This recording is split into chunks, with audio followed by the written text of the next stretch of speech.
Assalamualaikum warahmatullahi wabarakatuh.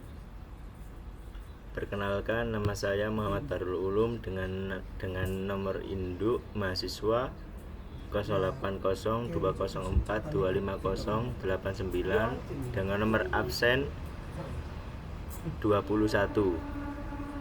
Pada kesempatan ini saya akan menjelaskan dan menganalisis 4 akad dalam fikih muamalah, yaitu akad mudharabah, akad musyarakah, rohen, dan qard, serta penerapannya dalam lembaga keuangan syariah dan perbankan syariah. Di sini kami akan membahas konsep dan dasar hukum. Yang pertama yaitu akad mudharabah. Mudharabah adalah akad kerjasama antara pemilik modal, yakni sohibul mal, dan pengelola usaha, yakni mudharib.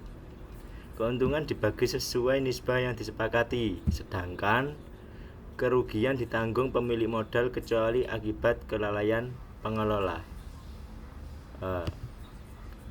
Dari sini diambil hukum dari surat Al-Muzammil ayat 20 dan juga diambil dari hadis Nabi tentang perdagangan dan fatwa DSN MUI nomor 7/DSN MUI 4/2000.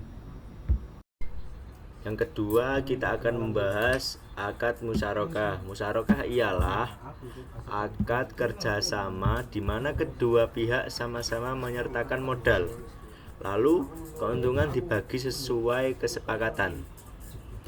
Dasar hukumnya ialah surat Shad ayat 24 dan fatwa DSN MUI nomor 8/DSN MUI 4/2000. Yang ketiga yakni akad rohen. Rohen adalah akad gadai yang mana menjadikan barang sebagai jaminan utang. Barang tetap milik pemberi gadai tetapi ditahan oleh penerima gadai hingga utang dilunasi. Dengan dasar hukum surat Al-Baqarah ayat 283 dan fatwa DSN MUI nomor 25/DSN MUI nomor 3/2002. Adapun yang keempat yakni akad qard. Akad qard adalah akad pinjaman tanpa imbalan. Biasanya untuk tujuan sosial, peminjam wajib mengembalikan pokok pinjaman tanpa tambahan. Dengan dasar hukum surat Al-Hadid ayat 11 dan fatwa DSN MUI nomor 19/DSN MUI 4/2001. Yang kedua, kita akan membahas persamaan dan perbedaan antara akad tersebut. Persamaannya ialah semua akad berbasis syariah yang mana menghindari riba, gharar, dan masyir. Sedangkan perbedaannya ialah mudharabah dan musyarakah itu keduanya termasuk akad kerja sama usaha. Sedangkan rohen ialah akad jaminan barang dan qard akad pinjaman sosial tanpa imbalan. Yang ketiga, kita akan membahas praktek sesuai dan tidak sesuainya akad tersebut dengan konsep syariah. Akad mudharabah. Yang pertama, akad mudharabah. Yang sesuai ialah bank syariah memberi modal ke UMKM dengan sistem bagi hasil. Dan yang tidak sesuai itu adanya jaminan keuntungan tetap seperti bunga. Sedangkan yang kedua yakni akad musyarakah. Yang sesuai ialah pembiayaan rumah dengan kontribusi modal bersama. Sedangkan yang tidak sesuai dengan syariah yakni salah satu pihak tidak transparan soal modal. Sedangkan yang ketiga akad rohen sesuai dengan syariah ya karena pengadaian syariah dengan biaya administrasi wajar. Dan tidak sesuainya yakni biaya administrasi disamarkan sebagai bunga.